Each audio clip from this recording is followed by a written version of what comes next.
am Mary Rathke, host of Real Christians Living in a Real World. But today I'd like just to do a Real World 101. You see, as I find myself talking to people about how to be a real Christian in this real world with the government in the United States of America, many people really don't understand how the three different branches work or how all of this really even got started. So before I can talk about how we can be a Christian in that, I thought I would take a minute to explain the three branches of government and how it all came to be. Most of you have heard of the Constitution, and we know that our founding fathers put that all together. I actually went to the whitehouse.gov, and it says the Constitution is the supreme law of the land in the United States of America. All right, so let's start there.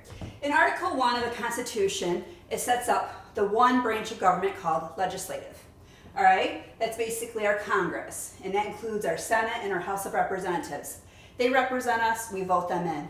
Now, we also vote in our executive branch, which is the President of the United States, and we also have underneath him the Vice President, and then we have his cabinet. Now, the President gets to pick his cabinet, but we always have a system of checks and balances here in the United States of America. The Senate has to approve his picks. So he'll pick a bunch of different people, and then he'll go before the Senate, and at least 51 of the senators must approve the president's cabinet.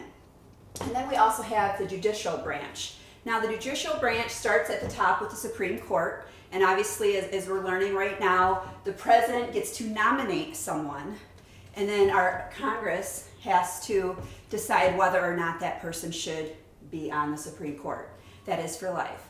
And then under the Supreme Court, we have other courts, a lot of different federal courts, and then of course each state has their own state courts. All right, so the United States of America has checks and balances. We have three branches. What are they actually supposed to be doing, and you know, what do we have going on here? So let's talk about legislative.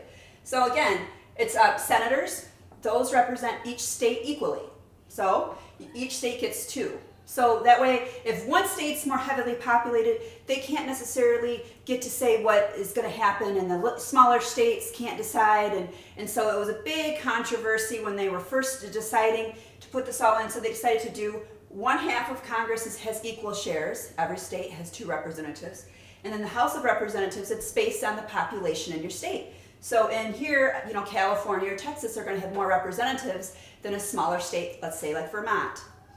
All right, so in Article 1, it describes all the different things that Congress is supposed to do, budgets and laws and things like that. But basically, how does it affect us? All right, they make the law.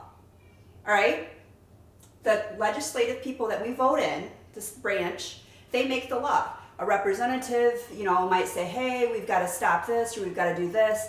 They'll go put it before a committee, they'll talk about it, they'll iron it out, and then it'll go before everyone and they'll vote. All right, so once they make the law, it's got to pass both the Senate and the representatives. Then it gets put on the president's desk.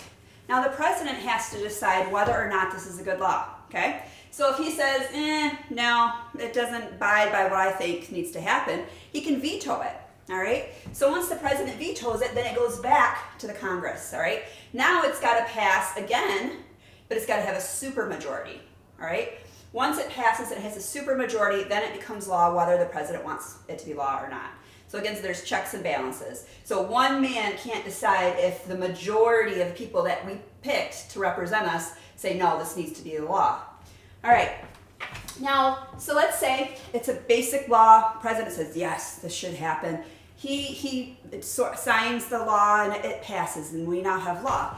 But then as it's out there, it's really great for 95% of the people, but 5% of the people are having a problem with this law. So what about them? And what is this third part here for? Well, that's where the judicial comes in. So this law gets enacted, and maybe it really harms my company. So I go to court over this. I go to a federal court because this is a federal law. If it was a state law, then I'd go to my state courts.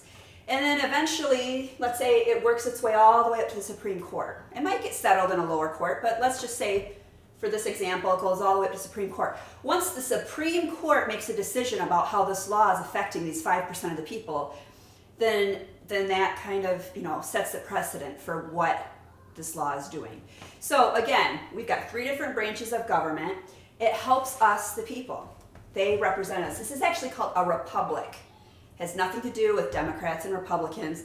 It's literally what is called this type of system where these people who represent us really are the ones that are in control. All right? They get to represent us when they make these laws. The president gets to do kind of a checks and balances, and it's actually his job to then enforce the law. And then the judicial courts, their job is to evaluate the law when people are having problems with the law. So again, a lot of people are confused though, since we're in a presidential election. I just thought I would tell you, what does the Constitution say about his responsibilities? Because a lot of times we think that he's supposed to set the law, but he's really not. The president has power to sign or veto legislation. So I said, when it comes from over here, he gets to make a decision if he wants to sign it or veto it. He has the task of commanding the armed forces. He can ask for written opinions from his cabinet. He can grant reprieves and pardons. And he can receive ambassadors.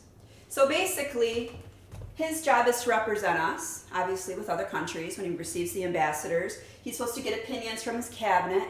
And he's supposed to decide the matters when the law finally gets to him. He's the one that gets to either sign it or veto it. And then again, if he vetoes it, then it can go back and it can still pass. So I hope you enjoyed this Government 101. What are the three branches and how they represent us? And I hope that as you hear this, maybe you'll even take even a little bit more effort to understand your local representatives that are going to represent you and how it's really important to find out about them as well. Thanks and have a great day.